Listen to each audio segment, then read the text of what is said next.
जिस पद पे आपका चुनाव हो रहा है उसका नाम सिविल जज जूनियर डिवीजन है, जान रहे हैं ना?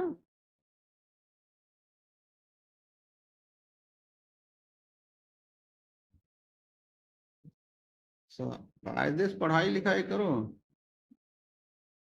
कुछ भी ऐसा ना लिखो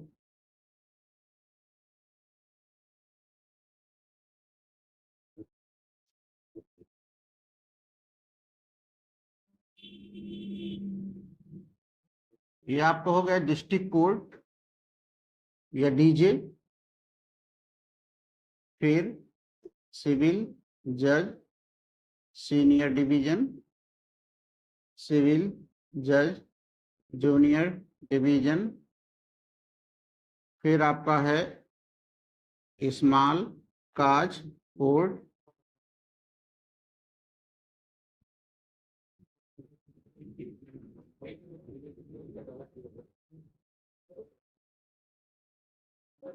यहां तक आके रुकती हैं। इनको सम अदर मैकेनिज्म कहा जाता है, some other mechanism govern by the legal authority. इनको तो देखिए ये सिविल, ये सिविल, ये सिविल, ये सिविल, ये सिविल, ये सिविल, ये आपके सारे सिविल न्यायालय हैं। This is govern by the legal authority act 1986। ये आपका है लघुवाद न्यायालय जो रेंट कंट्रोल के मैटर को देखते हैं, और आपकी नियुक्ति इस पर होगी, इसी पर आप चुने जाएंगे। पहले दिन जब आप जाएंगे अदालत तो इसी पद पे आपको यही काम आपको दिया जाएगा, सिविल जज जूनियर डिवीजन का। आइए सीपीसी में देखते हैं किन किन बातों का अध्ययन किया जाता है। सीपीसी ये तय करती है कि जितने सिविल लॉ हैं, जितने सिविल लॉ हैं जैसे हिंदू, मुस्लिम, टॉर्ट, कॉन्ट्रैक्ट, टीपीए, इन सारे एक्ट के भीतर अगर कोई परेशानी किसी व्यक्ति को आती है, किसी के अधिकार का उल्लंघन होता है, तो वो लोग अपने अधिकारों के उल्लंघन होने पर अदालतों में कैसे जाएंगे, ये प्रक्रिया बताती है सीपीसी। और अदालतों में जाकर के कैसे मुकदमे दाखिल करेंगे, कैसे दूसरी पार्टी को नोटिस जाएगी, कैसे जजमेंट आएगा, कैसे दूसरी पार्टी को बाध्य किया जाएगा कि आप मुकदमा लाने वाले व्यक्ति के अधिकारों का पालन करिए। सीपीसी ये सब तय करती है। सीपीसी एक प्रोसीजरल लॉ है, भारतीय संविधान के कंकरेंट लिस्ट में है।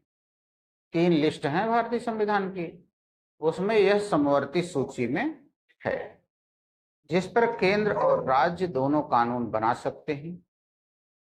सीपीसी यह तय करती है कि आपका सिविल अधिकार से जितने संबंधित सूट हैं वो सिविल जज के यहाँ आके दाखिल करें, सिविल न्यायालय में दाखिल हों।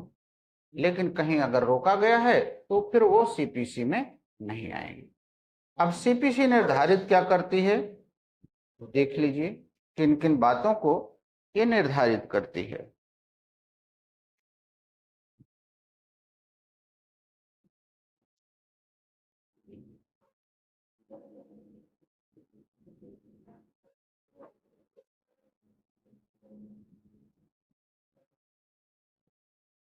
कोई भी मुकदमा अगर सिविल प्रोसीजर के तहत आएगा,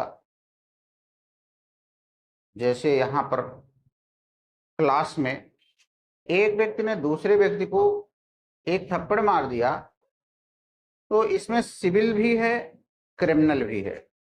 सिविल में इसे हमला कहेंगे, एसल्ट, और आईपीसी में भी हमला कहेंगे, एसल्ट। यहां है कि आप छतपूर्त लेना चाहें तो आप सीपीसी में लाफ टार्ट है, क्रिमिनल में जाना चाहें तो उनको दंड दिला दीजिए।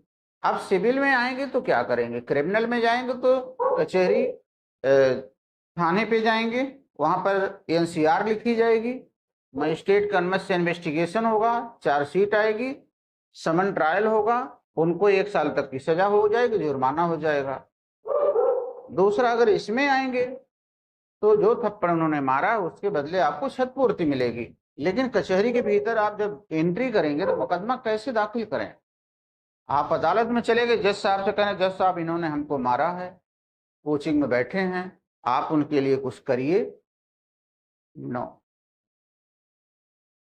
आप उनसे पेपर खरीदेंगे, पेपर खरीदने के बाद इस माध्यम से अदालत में जाएंगे, अर्थात वाद पत्र।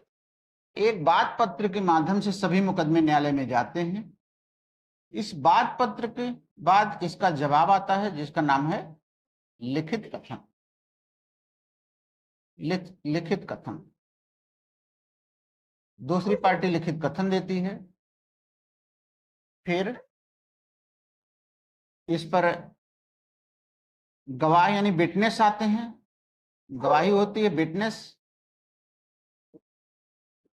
आते हैं, वाद बिंदु बनाया जाता है, इशू फ्रेम किया जाता है, वाद बिंदु बनता है,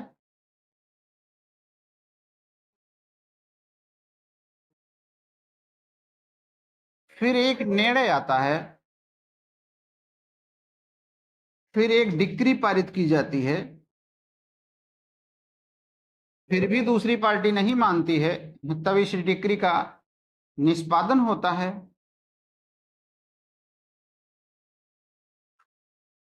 और निर्णय डिक्री जब आ जाती है, इससे भी एक आदमी दुखी होगा। दुखी वाला कहां जाएगा? अपील में जाएगा, यानी फर्स्ट अपील, सेकंड अपील, आदेशों से अपील, आदेशों से अपील में जा सकता है,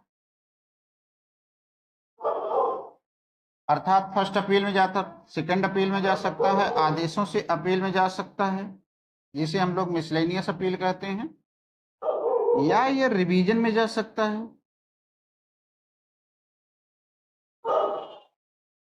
या रिव्यू भी ऑर्डर का करवा सकता है, पुनर्विलोकन,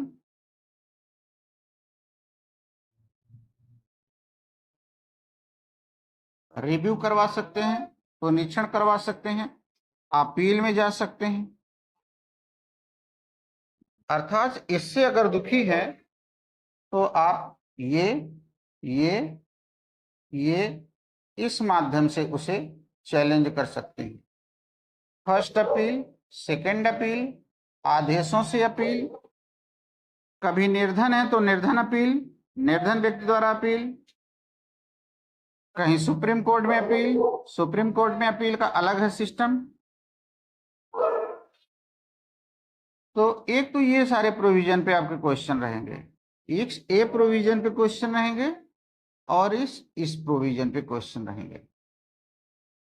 रिव्यू